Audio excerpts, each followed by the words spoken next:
کہ ہم روزہ تو رکھتے ہیں لیکن ہمارا کھانے پینے کا معمول رمضان میں حد سے تجاوز کر، سحری کے وقت بھی بہت زیادہ کھانا اور کھا کے اوور لوڈ ہو جانا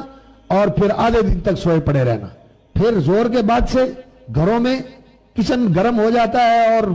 کھانے پینے کے لوازمات میں اتنا تکلف اور اتنی وسعت اور اتنی کثرت ہوتی ہے کہ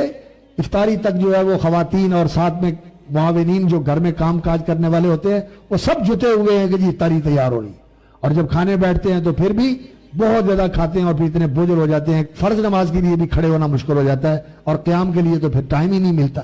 یہ معمول صحیح نہیں ہے۔ آپ کھانے پینے کا معمول جو ہے وہ یہ شعبان کے روزے رکھ کے اس کو ذرا کنٹرول کر لیں اور اس بات کے اوپر آئیں جو رسول اکرم صلی اللہ علیہ وسلم نے بتائی ہے۔ وہ کیا فرمایا؟ ما ملا ابن آدم وعاء شرا من بطنہ،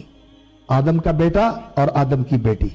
کوئی برتن نہیں بھرتے جس کا بھرنا برا ہو پیٹ سے برا، پیٹ کو بھرنا یہ برے برتن کو بھرنا ہے۔ ما ملا ابن آدم وعاء، آدم کا بیٹا کوئی برتن نہیں بھرتا جو اس کے پیٹ سے برا ہو، اس کو بھرنا جو ہے نا یہ اچھا نہیں ہے، اس لیے پیٹ کو خالی رکھنا چاہیے۔ کیسے؟ فرمایا بحسب ابن آدم لقیمات یقمن صلبہ، آدم کے بیٹے اور آدم کی بیٹی کے لیے چند لقمے کافی ہیں جو اس کی کمر سیدھی رکھے، انسان کی زندگی کا سلسلہ چلتا رہے۔ اور اگر انسان نے بھرنا ہی ہو تو پھر ایسے کرے کہ آدھا حصہ کچھ حصہ جو ہے وہ پانی کے لیے رکھے، کچھ کھانے کے لیے رکھے اور 1/3 حصہ پیٹ کا خالی رکھے کہ سانس کی آمد و رفت ہوتی رہے، انسان آرام سے بیٹھ سکے، آرام سے سانس لے سکے، آرام سے اپنے کام کر سکے۔ تو